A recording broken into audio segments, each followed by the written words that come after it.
Welcome aboard. It's episode 93 of the J.R. Hoeft Show. Joining me this week is Dr. Alice Louise Kassens, professor of economics and senior analyst for the Institute for Policy and Opinion Research.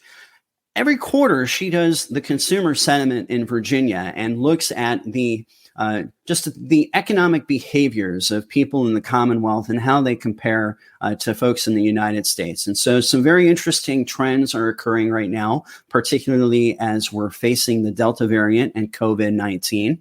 We talk a lot about that in the course of this conversation, but we also look at the national debt in terms of what's happening there. We look at COVID-19 and whether or not there are any behavioral changes, economic behavioral changes that are coming through that.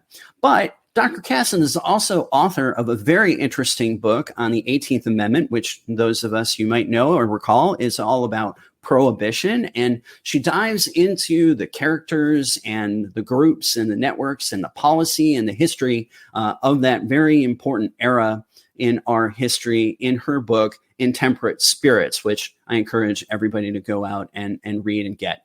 And so without further ado, let's get into our conversation with Dr. Kassens.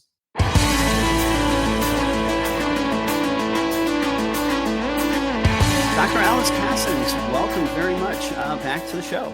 Thank you. Thank you for having me back. It's great to have you back. This is you are a regular guest on the J.R. Hoeft Show, which I greatly appreciate. The third time, I must not be scaring you away too much, which is good. But it's been a while. I took a hiatus. You took a hiatus to write a book, and both of us are here and ready to go because there is a lot to talk about. But first, in case folks don't know you, you are a professor at Roanoke College. But describe the many other hats that you wear. Yes, I am starting my 17th year at Roanoke College. Hard to believe. So, of course, I teach economics classes, including econometrics and health economics. But I also am the director of our Center for Economic Freedom. And I am a senior analyst with the Institute for Policy and Opinion Research. And that's where I do our reports on consumer sentiment. And then I'm also, beyond Roanoke College, one of the governors on his board of economic advisors. Absolutely. And I think that's important for us to start talking about right away, because honestly, consumer sentiment, the report that Roanoke College generated that you led was actually pretty kind of frightening. I saw that huge drop in consumer sentiment. I know there's a little optimism there too, but talk a little bit about why you think consumer sentiment has gone down so much between May and today. So consumer sentiment is an economic indicator that we use to get a read on how folks are feeling. And it's one of the many metrics that are used to analyze the economy.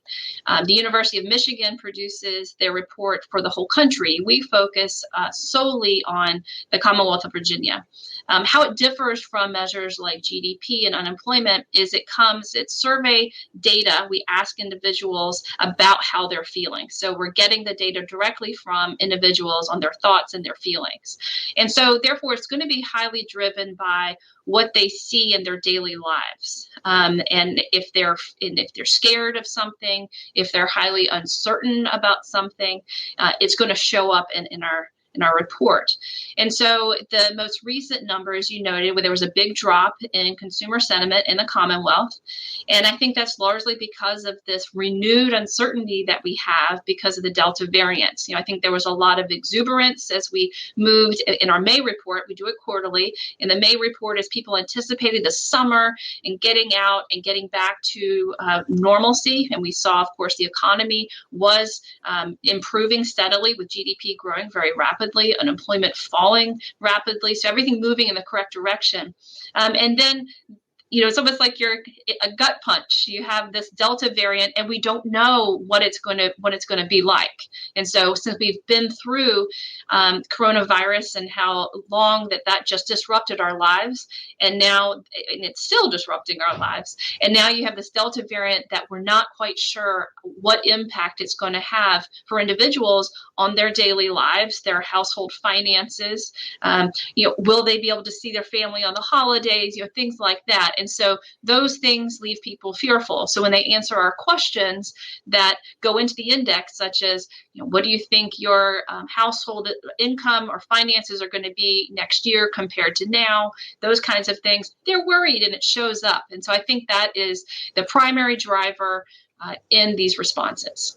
It's one of the things that is so intriguing about economics as a field of study is it's not only a study of money, but it's a social science, and things affect people socially. So if you have to, if you are fearful of going out to, like, let's say the Home Depot to pick up a product because you know that you have to wear a mask and that you potentially could contract the virus, you might not go out and spend money on that. Although you might go online and try to order it there. So there are those balances, and we saw that throughout COVID-19.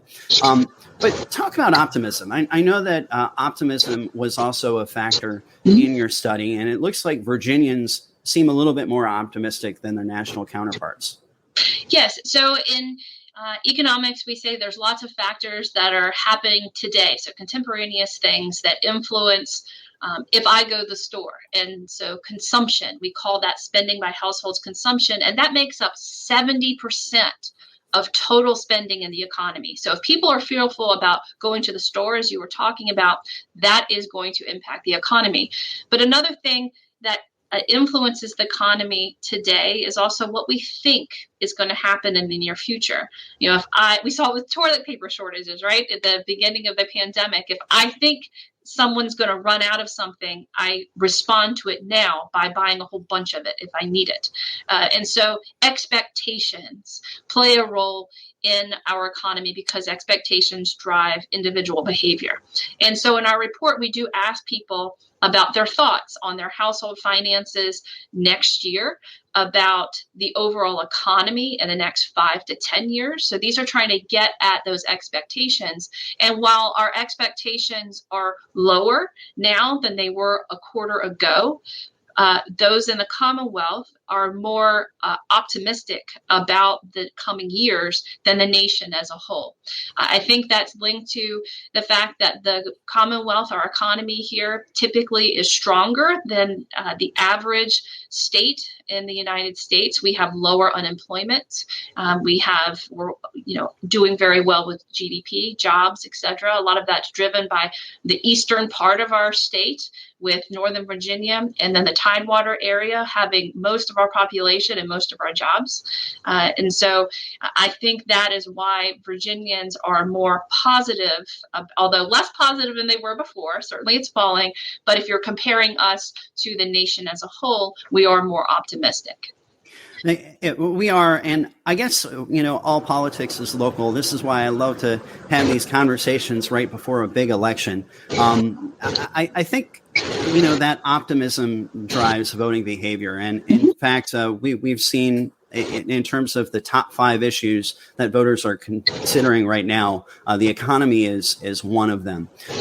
Do you think that the way the sentiment is right now, what is its impact on the electorate? Are they more inclined, do you think, to kind of stick with the status quo? Are they more nervous, or are they open to potential change?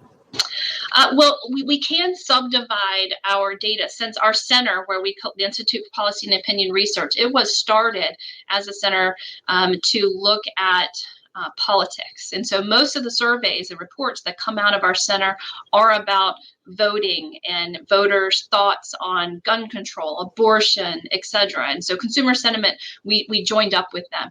So on every survey we do, we ask a lot of background information for individuals, including what party they affiliate with. And so I do, just out of my own curiosity, subdivide the sentiment values by the 3 major parties. So affiliate with Democrat, Republican, Independents, and see what happens. And not surprisingly, there's a huge divide on sentiment, no matter what you're looking at. Overall, prior years or future, there's a huge divide based on party affiliation. And it typically is those groups whose person is in power, whether it's at the governor level or at the presidential level, when we're getting close to an election in particular, those folks are much more optimistic on all levels than those whose person is not in power. So we saw a huge shift during when we have, especially when they're surprised. So in 2016, with the presidential election, I think that surprised a lot of individuals.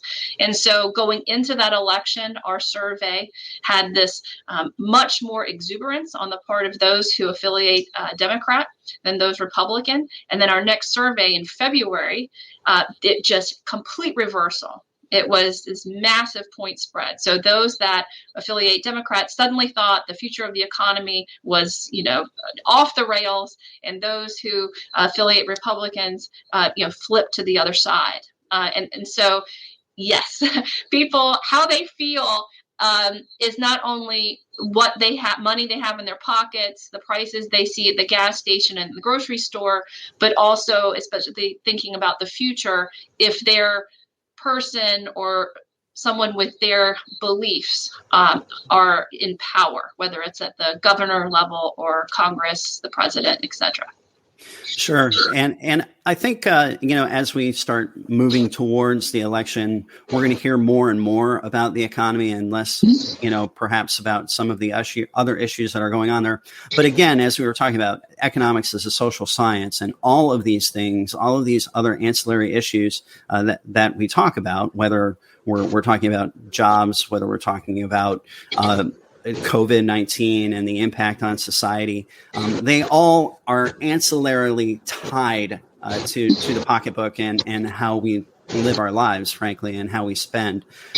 So it'll just be interesting to play it out. I'm not asking you to make any prognostications or anything like that. But I do want to know about a phenomenon that I've observed and many others have observed. It's not exclusive to me, but I'll go into a store, or I will have a contractor out here working on the house or whatever, and there is always a now hiring sign that they're looking for. It seems that folks are clamoring to get employees. Yet there was a Harvard Business Review article just recently that said that many applicants are not even making it through the human resources screening process. So that's one point. The second point is, why do you think people are also just not pursuing some of these other jobs that are available to them? So right now, I'm a labor economist by trade and training. And so this is a fascinating time to be in that situation. As I drove into work today, I went by several fast food restaurants. I live out in Botetourt County, Virginia. I drove by several fast food restaurants that had help wanted and the starting wage. So that's become more and more common, an advertising of the starting wage and even the different wages if you get hired for the early morning shift versus later. So there's much more information being put out there to signal and lure individuals in. So the labor market is a market, just like the market for coffee, where we have two sides, the supply and demand. In the labor market, us, the workers, are the suppliers in that market. And in order to entice someone who's not already in the labor market to enter, the wage has to be above some threshold that we like to call the reservation wage. But it's not just a dollar measure, but also other things that factor into it, your other costs or opportunity costs associated with working. So I think there's several things at play at why businesses can't find workers. And, I don't know that any one of them is more significant than the other. I think it's a big mess that I don't know if we'll ever figure it out, but not in any order of importance. I think some of the things that are driving this are, some people are scared still, I think, to enter the labor market because of fears of the virus. And certainly the Delta variant isn't helping that. So I think that's one thing. Another factor that a lot of economists are studying right now and coming up with differing views on it, and I think we'll have to get more data and and do some more analysis is the impact of the extended unemployment benefits. And so it wasn't worth it to enter the labor market when those benefits were available. Some states did exhaust them earlier than others. They forewent some federal funds to do so. But some economists are studying, did people return to the labor market faster when those benefits were expired in those states? And they found yes, but not by very much.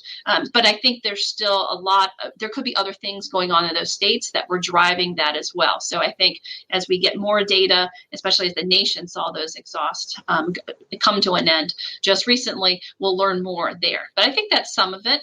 I also think that you have a lot of child care. So a lot of women are taking care of young children. It's become more increasingly common for men to be doing that, but it's typically the women. But regardless of who it is, someone in the household is taking care of young children. And during the pandemic, they were homeschooling them. Right. And if your finances are tight, it's very difficult to hire someone to take care of your child when you go to work. So there's a trade-off. And if you don't make more than that amount that you're going to lose in daycare or childcare, it's not worth it to go in the labor force. And so I think there's still some constraints because even near where I live, in Botetourt County, counties have sent students home again because of the Delta variant. And so if you're a parent and you're trying to decide, am I going to go get a job? And you see counties around you sending kids home, you don't want to go start a job and then have to quit 2 weeks later because your child's school closed. So I think that's also a factor. I also think some younger workers during the period in which a lot of businesses were not hiring during the peak of the pandemic, use that time to try to find a new career path.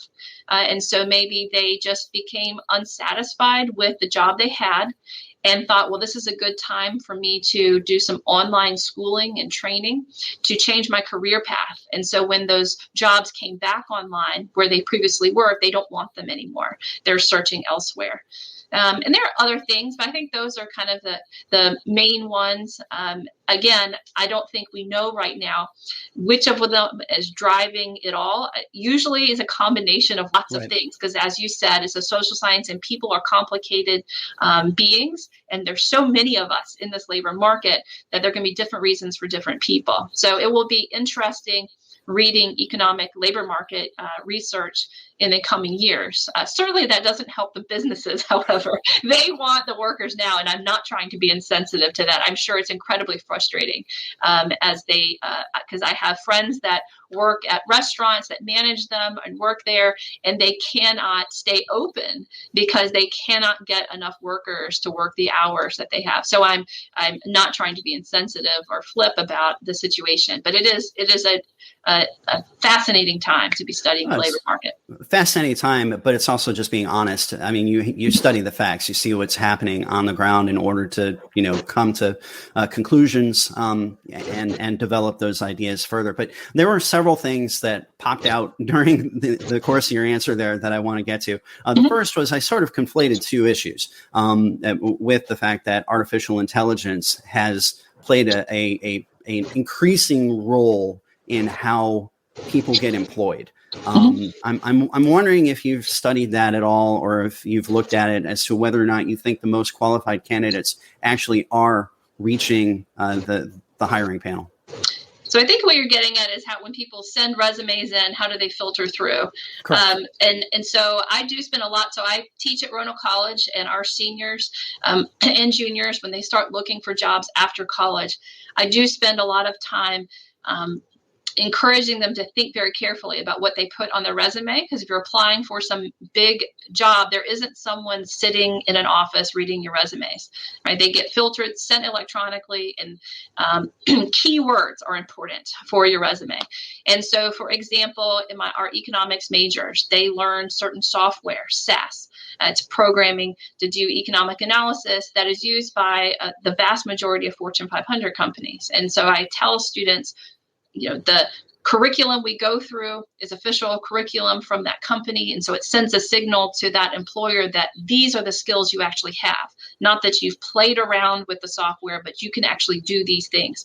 And so it's important on your resume to put that on there and use those keywords so yours doesn't get just sent out as soon as it comes in and you never get a chance to have that interview. So I do, for big companies, I think it's very important to be very careful and deliberate and purposeful about what you put on your resume and the phrases, keywords that you use. The second question regarding what you talked about was how perhaps society is maybe changing because of the pandemic. Do you think that we're going to see some societal shifts in how we take care of children and how we school children and what our work environment is? I mean, you and I we're doing this.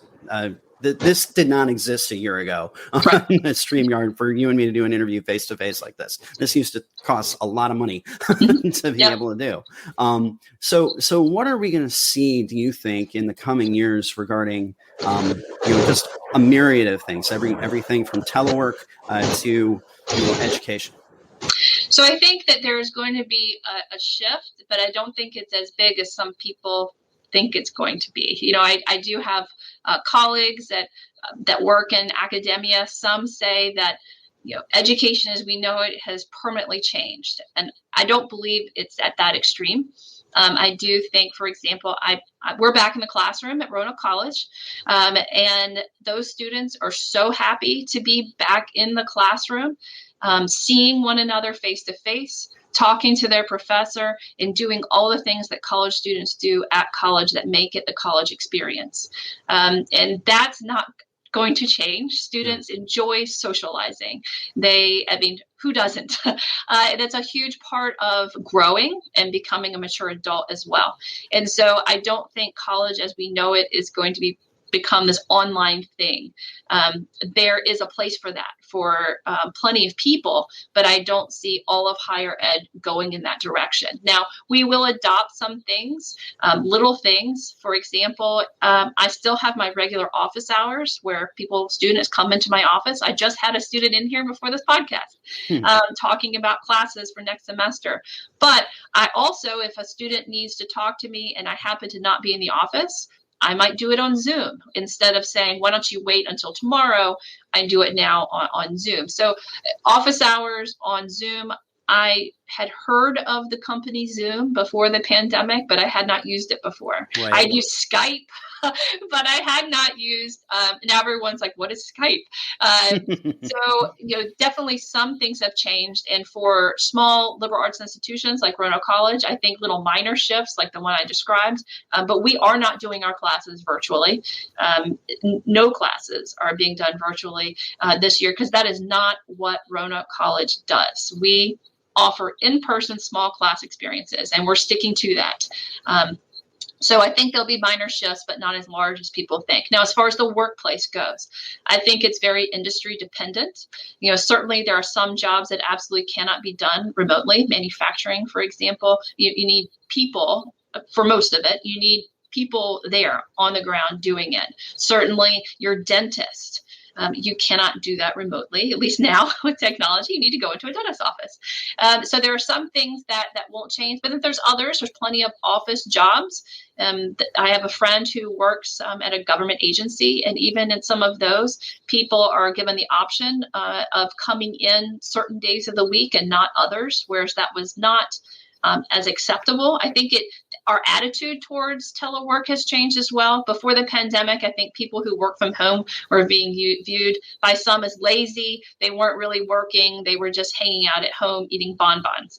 But now it's changed. I think people realize you can get a lot of work done because we all had to do it, or not all, but lots of us had to do it during then. So I think there are going to be some shifts in some industries because certainly it's cheaper.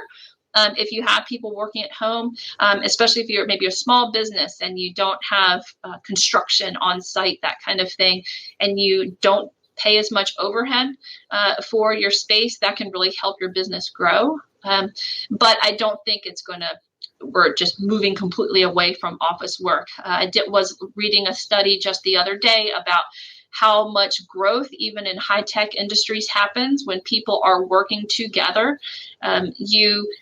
You learn from one another. And yes, you can do that virtually, but there's something about sitting together, working out a problem, coming up with new ideas that just happen so beautifully and productively when you're sitting down together. Now, again, it can happen virtually, but it has to be very constructed. You have to plan when you're going to get on the Zoom and do that. Whereas an office, you just hop into someone's office and start talking about something, and some very good ideas can happen. Absolutely. I think eventually we're going to end up with some sort of hybrid solution. And particularly because organizations want to make sure that they can maintain continuity when a situation arises, whether or not that be a major snowstorm or a pandemic. You still want the company to be able to continue, and being able to telework, I think, is important to have in kind of your hip pocket. So you don't want those skill sets to necessarily evaporate. So a hybrid is certainly going to happen. I agree with you completely. I do it all the time with my coworkers, and just like we share ideas and bounce ideas off of one another all the time. And it usually leads to better collaboration because of the diversity of opinions and what have you. Now, I know you focus mainly on Virginia. And the economy here. However, I've asked my last two guests about what is transpiring at the U.S. Capitol. There are two major spending bills that have passed recently. One, an infrastructure bill. The other is the $3.5 trillion budget plan, which is currently undergoing reconciliation. And yet our national debt is $28 trillion and growing, mostly held by Americans, the UK, and Japan. But China certainly is there too at the fore. Now, my question to my two previous guests, and I've asked you this before too, when does it become too much? I mean, it is crazy. When I first started paying attention to this thing, it was around $2 or $3 trillion. Now we're in excess of 28 trillion. If I had an answer to that, I would be a very wealthy lady, because everyone would be hiring me to consult with me of what the magic number is. That's too much. But yes, our debt is huge, and we have been incurring a lot as we responded to the pandemic to try to keep people afloat, keep businesses afloat, and other things pandemic related. But certainly the debt was large before the pandemic, but that added to it. I'm not a macroeconomist. I'm more of a labor. I like to stick to my knitting if I can. Right. But yes, too much debt is not a good thing. It has long-term consequences. And I think, unfortunately, the way politics is set up, people, by and large, act with the motivation or their driver is to be reelected. And so it's very short-term focus, what people want, need, what is going to be beneficial now, rather than what is really going to help the economy in the long term, because they're thinking very short election cycles is what they're optimizing and their drivers. Whereas what we're talking about is, when is the debt going to be too much? And then what will that do to future generations and our economy? Most of those politicians will be gone at that point, and they won't have to deal with it. I know it sounds like an ugly answer, but people respond to incentives, and unfortunately, those are the incentives that are there. Well, that's a realistic answer, and it's one I think that needs to get out there more and more. And I think most people recognize it, but elected officials, they are only looking at the next election cycle. They're only looking at making sure that most of them, I don't want to be overly cynical myself here, but they do have to keep in mind the short-term interests of the voters as opposed to potentially the long-term interests of the country and the Commonwealth.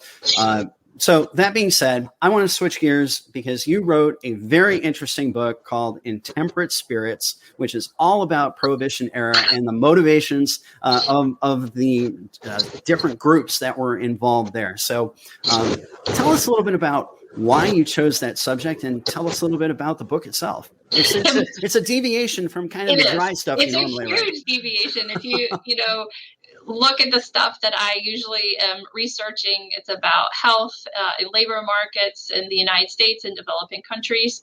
And so suddenly you see I did this book. My only book is on the economic incentives created by the 18th Amendment. And so, yes, it's a big departure, but I think it gives a little viewpoint or peek into my passions. I was not only an economics major when I was in college. Obviously, I continued economics for my PhD, but I was also a history major. So I've always been a big fan of history. The stories that are there are fascinating. And so it was a way to blend. So it's a type of economic history. So looking at a point in time, the legislation that was passed, the 18th Amendment, and what led up to it. So the history of alcohol in the United States, and then looking at the different players. And so, I divided the groups of people that were impacted and responded to the legislation into 4 groups, one being the targets. And so those were obviously the beer and wine industry by and large. They're trying to shut them down. So what did they do? As an economist, I'm curious, what do they do? And so you saw a lot of businesses. So think about the beer industry.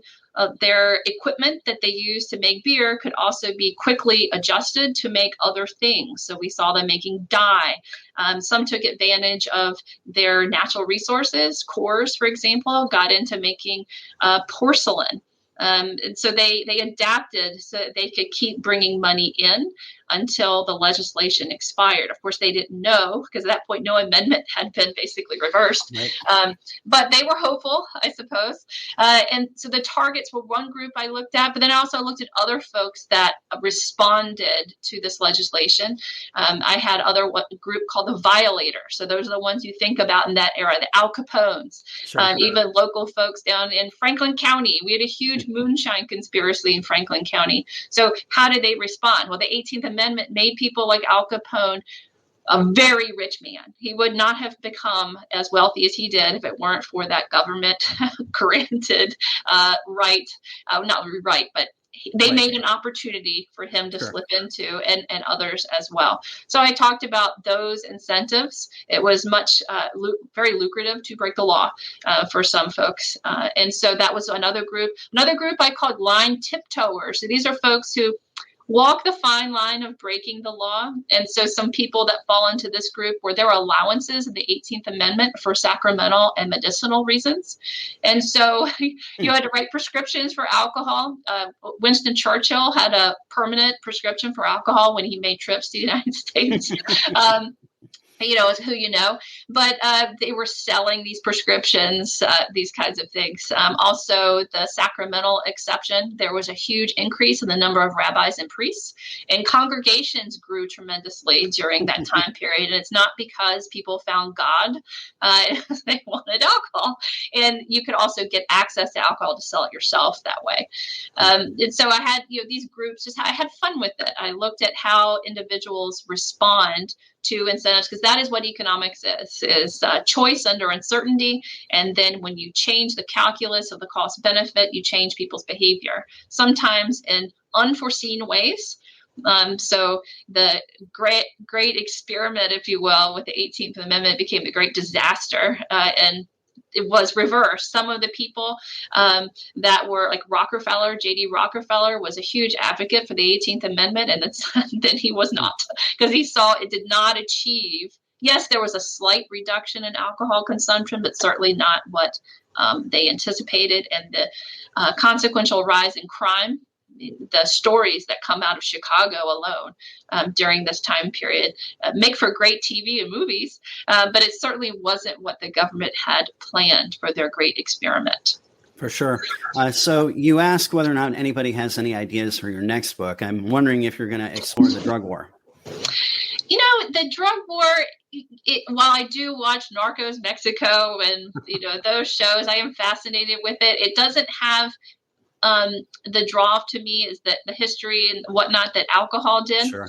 And so, it's more likely that a book would be more delving into the local Botetourt County, where I'm in Franklin County, Roanoke County, delving into the same topic, but looking more deeply at alcohol, the history of alcohol in our area. And I'm actually teaching a class on that this coming May for our students at Roanoke College. So there's something about the history of that particular topic that's always fascinated me. Well, it's an interesting topic and one that I certainly like to read about and know about as well. I'm just drawing a little bit of parallel, though, with now the fact that we do have medicinal purposed marijuana, cannabis, and you can buy what I don't even know what it's called. There's like some sort of oil or whatever that you can buy, but it's becoming more and more mainstream for sure. But let's get back to alcohol. The question that I have is, how did you explore? You did say so, but how much did you dive into the history of how we got to the 18th Amendment? What were some of the key players there, and what should we be looking at today in terms of folks who might have similar considerations? Well, I did the first chapter is just an introduction into America's history with alcohol, going back to the first folks coming over from Europe to what is now the United States, and the way they made their alcohol, the types of alcohol that were popular. People drank from sun up to sundown in the 1700s and into the 1800s. So the peak consumption was really back then. Some of it was because just impurities in drinking water, but also that was just part of what one did. You took a break at work to have a beer. And so, things changed. But then if you're moving into the 18th Amendment and what happened, there's certainly there was a religious movement in the sense that, alcohol was seemed to be the demon, and you wanted to keep people from doing this to themselves. And you had other groups like women that were heavily involved in that. And so there were some, women were becoming more and more important as they were getting their right to vote.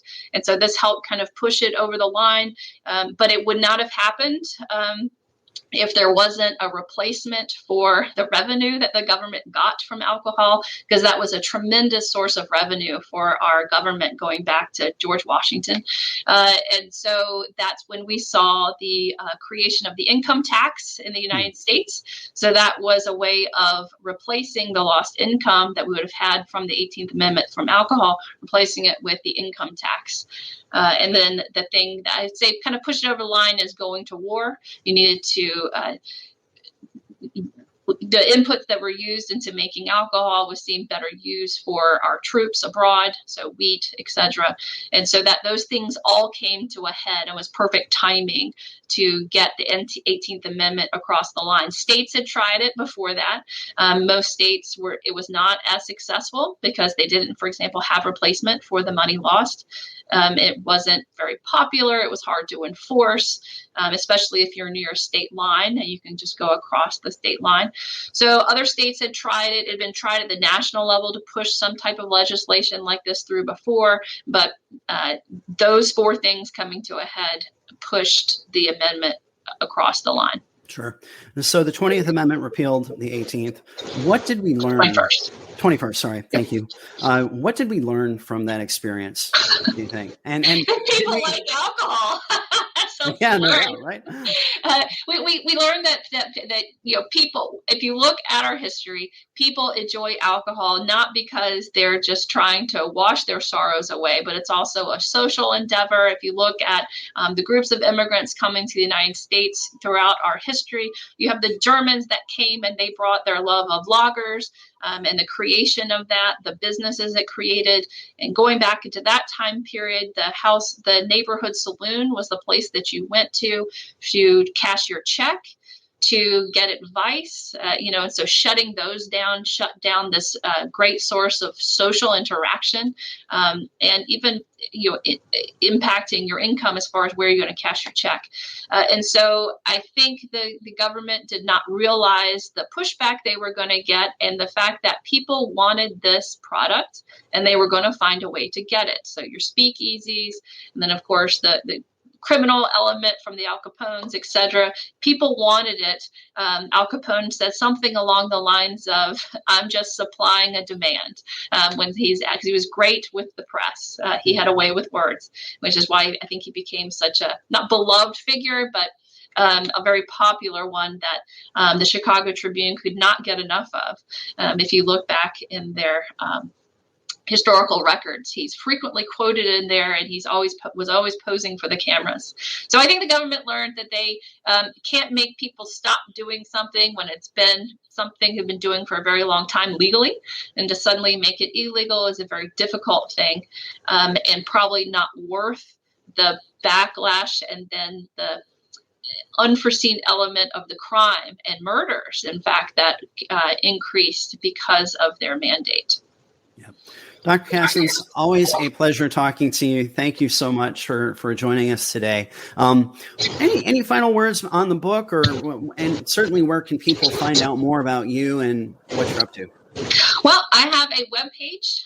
It's just my name, AliceLouiseKassens.com, where people can find out about the book and other things that I'm up to.